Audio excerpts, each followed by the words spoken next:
Hi there guys, Will Stevens here, hope you're having a good day.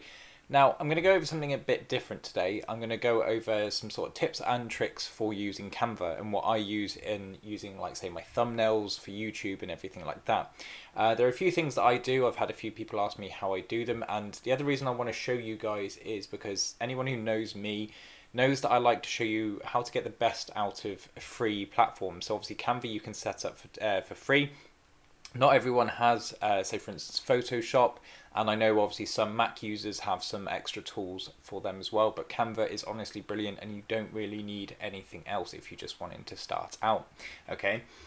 So those of you who don't know, there's a platform called Canva. I'll pop a link just down the description for you guys to check it out. It's a free thing for you to set up. You can make a pro account as well. I've had a pro account previously, and the only two things I would say is worth it is you do then get access to all of their images and everything like that, because there's like an image base that you can use, all sort of copyright free, and also the background remove is quite useful. But if you've got a Mac, I believe most Mac users can remove the background anyway. There's also a website that can remove backgrounds, but only like one per day or something like that. But if you ever do need it, if I just hop over here, you can go on to this one here. So there you go, Pixabay. If you need an image, go on to Pixabay. And if you need remove background, let me just go on to remove background for free. And it should be the top one. There we go. So it's a website called Remove BG and then Pixabay. So as long as you got those two sites, you don't need the pro version of Canva. Okay.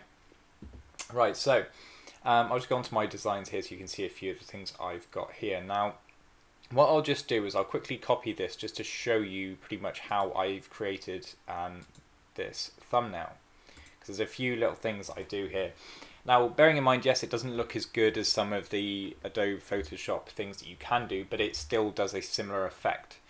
The other thing as well, maybe people who actually have hair, this will work out better with, because with me and a shiny dome, you know, it does look a bit weird sometimes. But so, for instance, with this thumbnail here, all I did was get this thumbnail from one of the sales pages, which is simple, sort of copy and paste. You can save it off any of the sales pages, simple as that. However, it's actually two images. So if I just click ungroup here, well, let me just see if it's going to come off. There you go. So it's actually two images.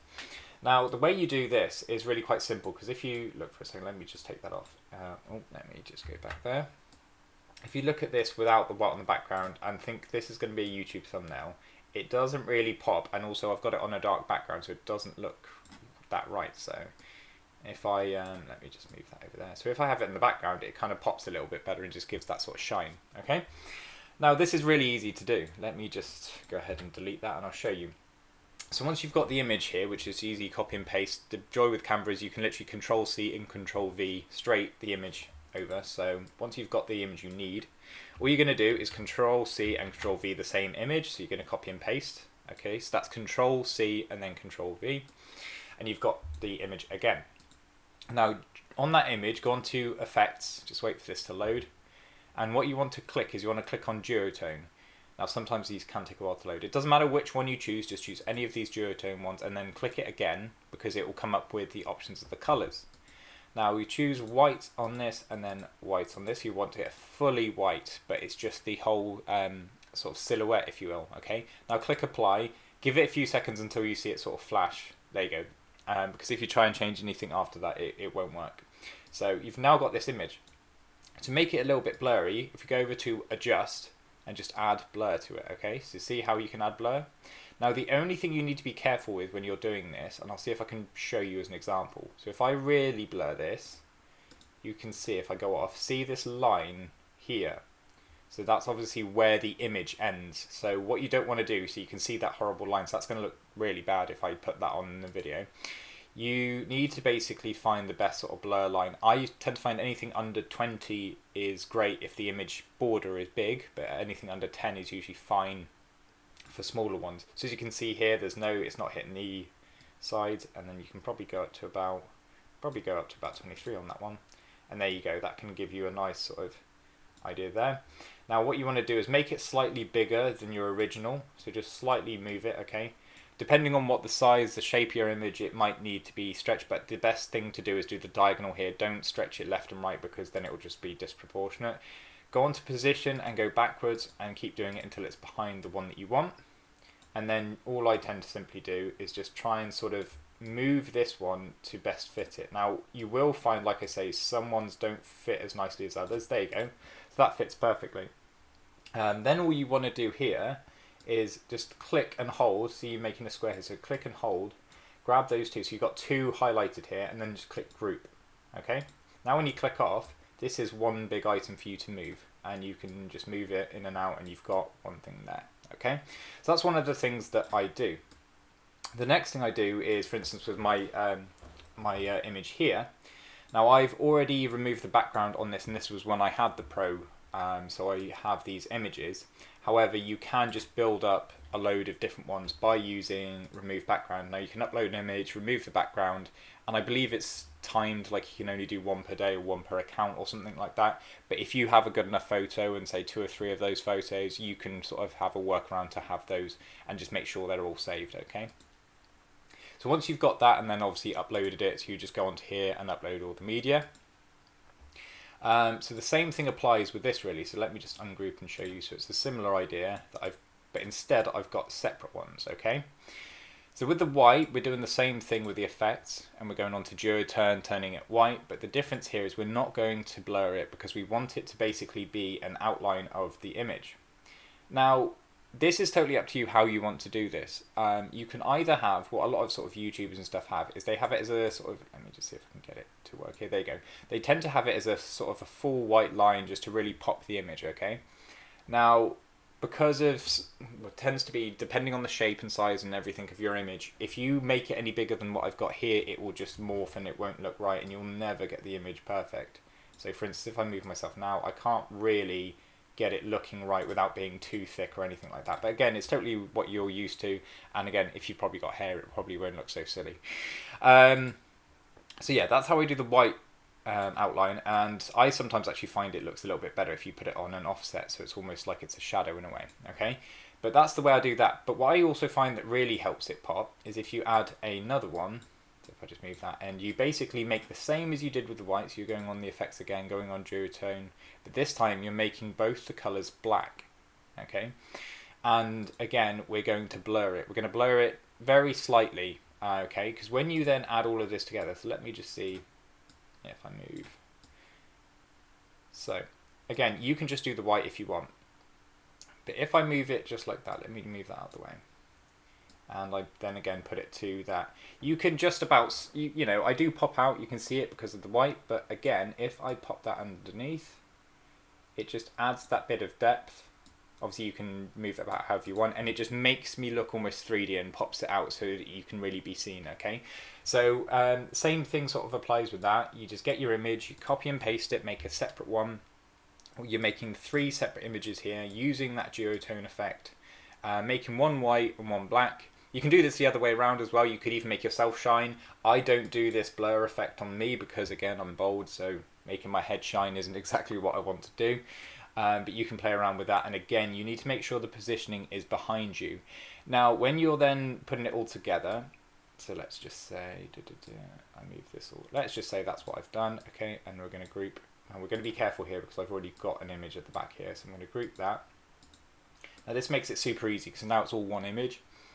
Make sure it is above everything. So for instance, this black one and this white one, we don't want it behind here, and we don't want it behind here. We want it to be the one that stands out. So I tend to also make sure that the product image is actually behind me, because despite it's what everyone's coming to see is this product image, I want myself to stand out because it just gives that 3D effect. Okay, again, you can do it a different way if you want, but it just adds that sort of 3D depth effect if you have that. Okay, another simple one that I do, I'll just go over this a second.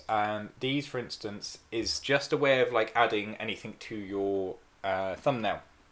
It's just a simple bar. Oh, sorry, it's actually a square, because I think Canva's a bit weird and you can't actually just make a simple bar. But if you go on to go on to elements, and then just go on to shapes, okay, you can literally create a shape. Actually, no, wait, I think it was a gradient one. Let me just double check. I think there is gradients. Let me just have a look.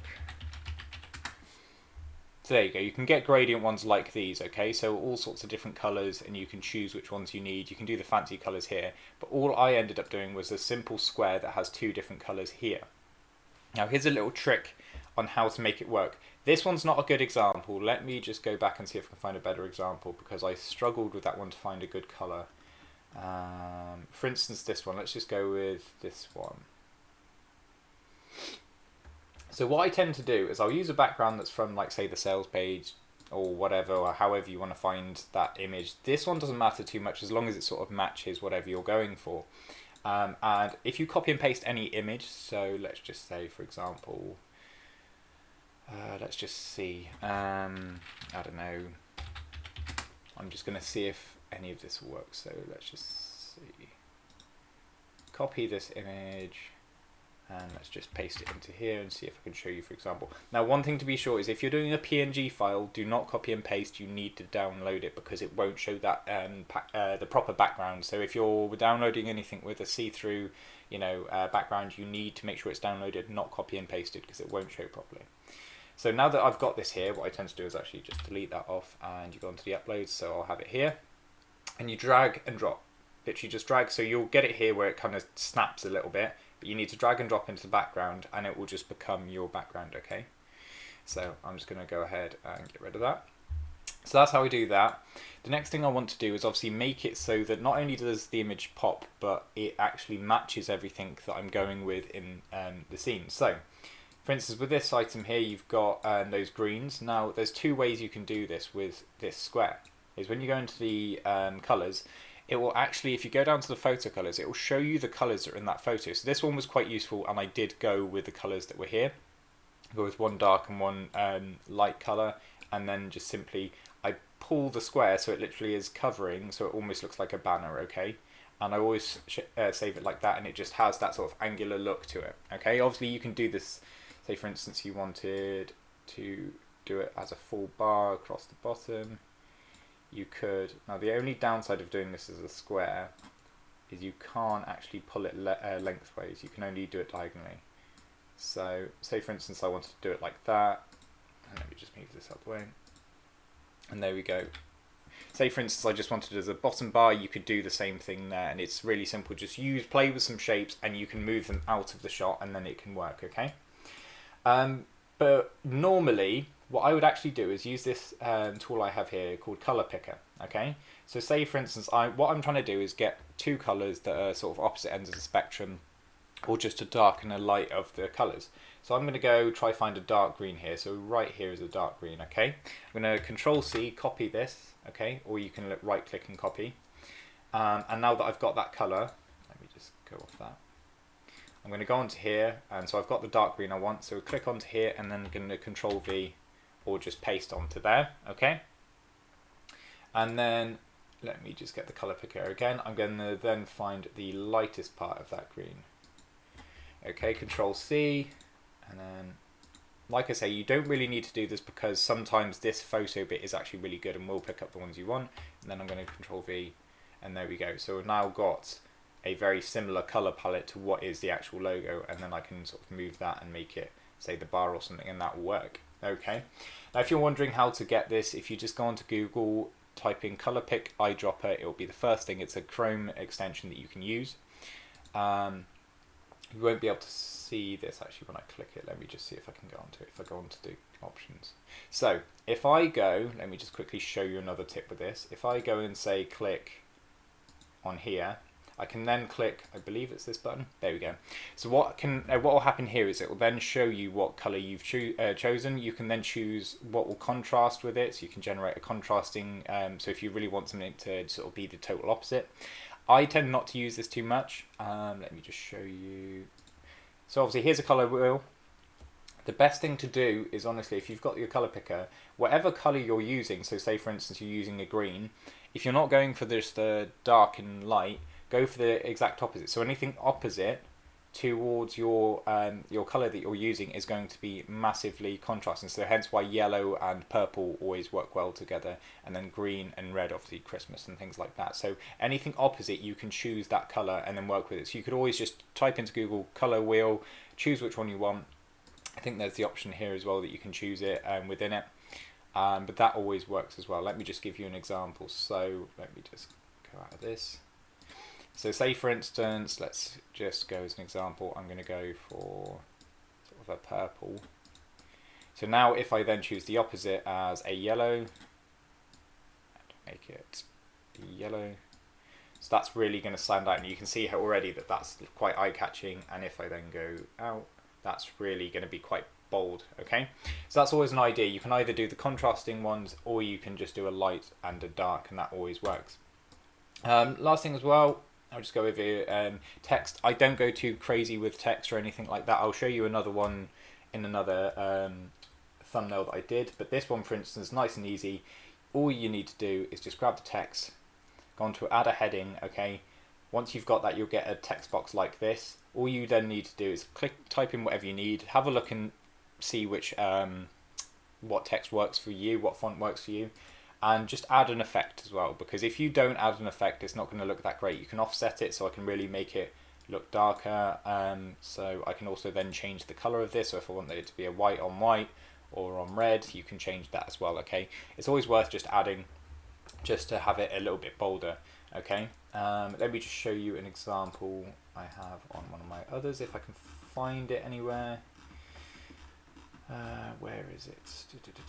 There was one I did a while ago, but I can't remember where it is.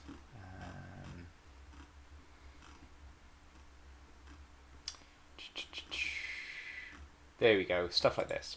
So what you want to do, so this is sort of a cheaper and easier way of doing what a lot of, and as you can see the background's got that Canva because this was back when I had a pro account. So what you want to do here, like as you can see, I've already done that sort of white background to this one. I've added a black background to this one as well. I've done the white around the black and this works. But here is where you can put like a basic rectangle or a 3D image or something like that to make the text pop a lot more. Again, here I've used the effects on here just to make it pop. Honestly, compared to, I know a lot of people use like Adobe Photoshop and they get better results, but for the fact you're getting this for free and you can make an image like this, it really does pop. Because if I just then go down, that is a nice thumbnail just to really sort of pop. It says what you need it to say, okay? So with those really simple tips, you'll be able to make some nice thumbnails and a few little tricks with Canva, because I know a lot of people sort of think people are making these with fancy equipment, fancy software. Honestly, you don't need it. All you need is Canva, okay? Hope this has really helped, guys, and I will see you soon. Cheers.